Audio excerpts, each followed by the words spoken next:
नमस्कार मित्रांनो, आज तुमच्यासाठी घेऊन आलोय मोठ्या यशाचं रहस्य सांगणारी आजोबा आणि नातवाची एक छोटीशी गोष्ट। मे महिन्याची सुट्टी होती। शहरात राहणारी माणसं आपल्या कुटुंबासह आपल्या गावाकडे येतात। तसा छोटा विक्रम सुद्धा आपल्या आई बाबांसोबत आजोबांकडे राहायला आला। आजोबा आणि विक्रम दिवसभर गावात हिंडायचे, आपल्या बागेत फिरायचे, असेच दिवस चालले होते। विक्रम पाहायचा की सर्व लोक आजोबांना खूप प्रेमाने आणि आदरपूर्वक विचारपूस करायचे। आजोबाविषयी लोकांचा आदर आणि आजोबांचे प्रत्येक गोष्टीतील सखोल ज्ञान पाहून विक्रमला कुतूहल वाटायचे। सुट्टी संपत आली तसा एक दिवस विक्रम आजोबांना म्हणाला, आजोबा, यशस्वी होण्यासाठी काय करावं लागतं? यशाचं रहस्य काय? एवढ्या कमी वयात यश कसं मिळवावं हे नातवाने विचारल्यामुळे आजोबाही खूप आनंदित। आजोबांनी विचार केला, यश कसं मिळवावं हे काही शब्दात सांगण्यापेक्षा त्याचे कृतीने प्रात्यक्षिक दाखवल्यास बालमनावर नक्कीच अविस्मरणीय प्रभाव पडू शकतो।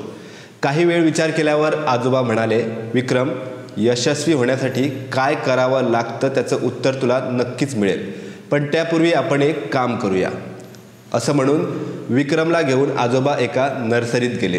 2 आंब्यांची चांगली रोपं पाहून त्यांनी ती विकत घेऊन घरी आणली। आजोबांनी एक रोप कुंडीसह घरात नेऊन ठेवलं आणि दुसरं रोप आपल्या बागेत लावलं। त्यानंतर आजोबांनी विक्रमकडे पाहून विचारलं, बाळा, आता सांग, आम्ही ही दोन्ही रोपं एकाच जागेवरून आणली, एक झाड आपल्या घरात लावलं तर एक झाड बागेत। तुला काय वाटतं, दोन्ही रोपट्यापैकी कोणतं रोपटं चांगलं वाढून मोठं होईल? विक्रम लगेच म्हणाला, घरात ठेवलेलं रोपटं, कारण तिथे त्याला आपण रोज पाणी देऊ, ना जनावरांची भीती, ना ऊन पाऊस थंडी वाऱ्याचा त्रास। बागेत लावलेल्या रोपट्याला मात्र हा सर्व त्रास सहन करावा लागेल। आजोबा बोलले, ठीक आहे, पाहूया। त्यानंतर काही दिवसांनी सुट्टी संपली। विक्रम पुन्हा शहरात जायला निघाला। आजोबांचा निरोप घेताना त्याने विचारले, आजोबा, माझ्या प्रश्नाचं उत्तर? आजोबा बोलले, तू पुढच्या वेळी येशील तेव्हा नक्कीच सांगेन। त्यानंतर दुसऱ्या वर्षी सुट्टीला विक्रम आला नाही। कधी शाळेची शिबिरं तर कधी बाहेर फिरायचे कार्यक्रम, अशा 1-2 सुट्ट्या आणखी गेल्या। 4 वर्षानंतर जेव्हा आई बाबासोबत विक्रम गावी आला तेव्हा तो सरळ आजोबांकडे गेला व आजोबांशी गप्पा करता करता त्याने घरातील ते रोपटं पाहिलं। ते बरंच मोठं झालेलं, त्याच्यापेक्षाही उंच, छोटी छोटी फळंही होती। लगेच विक्रम म्हणाला, पाहिलं आजोबा, मी म्हणालो होतो ना, घरातील झाड चांगल्या सुविधांमुळे चांगलं वाढेल। आजोबा बोलले, हो बाळ, बरोबर। आता बागेत जाऊन पाहूयात दुसऱ्या झाडाचं काय झालं। आजोबा आणि विक्रम बागेत आले आणि पाहिलं तर ते रोपटं तिथे नव्हतं, मात्र तिथे होता एक महाकाय वृक्ष।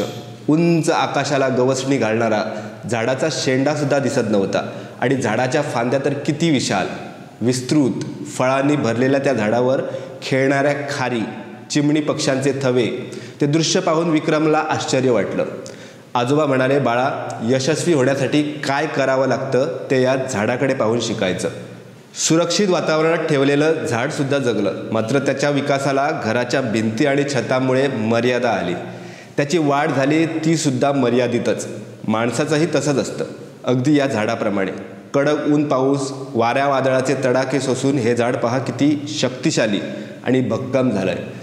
झाडाच्या फांद्या देखील किती विशालकाय होऊन दिवसेंदिवस आणखी वाढत आहेत। माणूसही तसाच, एकदा का या जगातील बऱ्या वाईट अनुभवातून शिकला, आपल्यासमोर येणाऱ्या आव्हानांना तोंड द्यायला लागला की मोठी मोठी आव्हानंही छोटी वाटायला लागतात। आपल्याला अनेकदा वाटतं, आपल्याच वाट्याला समस्या का? पण समस्याही त्यांच्याच वाट्याला येतात ज्यांना समस्या सोडवता येतात। समस्या या समस्या म्हणून पाहायचं नाही, परीक्षा आणि आव्हान म्हणून पेलायचं।